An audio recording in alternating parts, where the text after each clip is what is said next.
श्री गुरु गौरांगो जयतः। श्रीमद् भगवद गीता सार।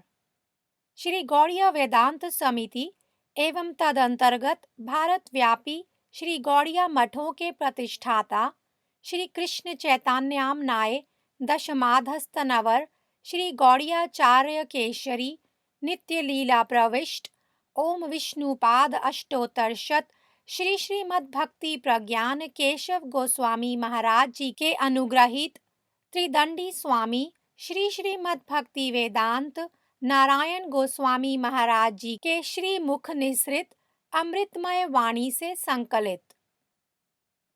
प्रस्तावना। श्रीमद् भगवद गीता को गीतोपनिषद भी कहा जाता है। यह समग्र वैदिक ज्ञान का सार है और वैदिक साहित्य का सर्वाधिक महत्वपूर्ण उपनिषद है। जो लोग साधु गुरु वैष्णवों का चरण आश्रय कर श्रद्धा पूर्वक इस ग्रंथ का अनुशीलन करेंगे, वे अनायास ही यथार्थ तात्पर्य अनुधावन कर सकेंगे और वे सहज सरल रूप में भवसागर को पार कर श्री कृष्ण के चरण कमलों में पराभक्ति लाभ कर कृष्ण प्रेम के अधिकारी बन सकेंगे। इसमें तनिक भी संदेह नहीं है। आजकल भारत के बड़े बड़े मनीषियों और प्रवीण व्यक्तियों को इस ग्रंथ का आदर करते हुए देखा जाता है। यहाँ तक कि सर्व संप्रदाय के लोग इस ग्रंथ राज के प्रति आदर और श्रद्धा प्रदर्शन करते हैं। बहुत से प्रसिद्ध राजनैतिक व्यक्तियों ने भी इस ग्रंथ के प्रति श्रद्धा प्रदर्शित की है। यहाँ तक कि विश्व के सभी देशों के मनीषियों ने इस ग्रंथ की भूरी भूरी प्रशंसा की है। श्री गीता शास्त्र के पाठकों को दो भागों में विभक्त किया जा सकता है, स्थूलदर्शी और सूक्ष्मदर्शी। स्थूलदर्शी पाठक केवल वाक्यों के बाह्य अर्थ को ही ग्रहण कर सिद्धांत किया करते हैं, परंतु सूक्ष्मदर्शी पाठकगण शास्त्र के बाह्य अर्थ से संतुष्ट न होकर गंभीर तात्विक अर्थ का अनुसंधान करते हैं। स्थूलदर्शी पाठकगण आदि से अंत तक गीता का पाठ कर यह सिद्धांत ग्रहण करते हैं कि कर्म ही गीता का प्रतिपाद्य विषय है, क्योंकि अर्जुन ने संपूर्ण गीता सुनकर अंत में युद्ध करना ही श्रेयस्कर समझा। सूक्ष्मदर्शी पाठकगण वैसे स्थूल सिद्धांत से संतुष्ट नहीं होते। वे या तो ब्रह्म ज्ञान को अथवा पराभक्ति को ही गीता का तात्पर्य स्थिर करते हैं। उनका कहना यह है कि अर्जुन का युद्ध अंगीकार करना अधिकार निष्ठा का उदाहरण मात्र है, वह गीता का चरम तात्पर्य नहीं है। श्रीमद् भगवद गीता के तात्पर्य अर्थात उसके चरम प्रतिपाद्य विषय को समझने के लिए इसके वक्ता के द्वारा दिए गए निर्देशों को ग्रहण करना चाहिए। गीता के वक्ता स्वयं भगवान श्री कृष्ण हैं।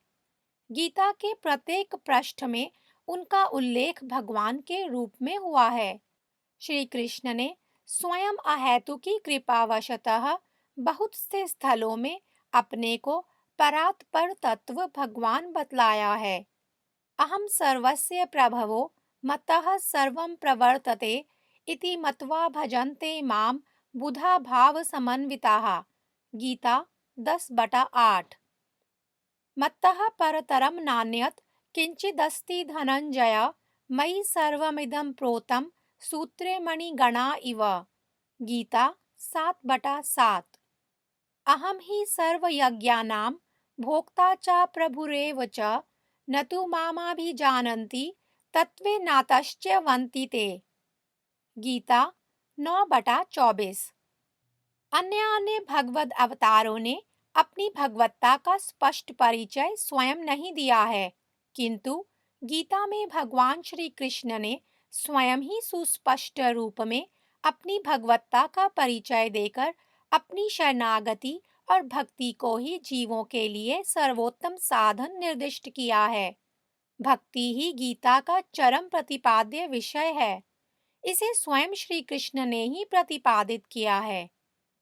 ग्रंथ के अनुवाद कार्य के लिए बेटी जानकी दासी, संपादन कार्य के लिए श्रीमान गोकुल चंद्र दास प्रूफ संशोधन के लिए, श्री ओम प्रकाश ब्रजवासी और श्री भक्ति वेदांत माधव महाराज की सेवा चेष्टा सराहनीय है। ग्रंथ के लिए चित्र प्रस्तुत करने में श्रीयुता श्यामरानी दासी की सेवा चेष्टा सराहनीय है। श्री श्री गुरु गौरांग गांधर्वी का गिरधारी इन सब पर प्रचुर कृपा आशीर्वाद करें।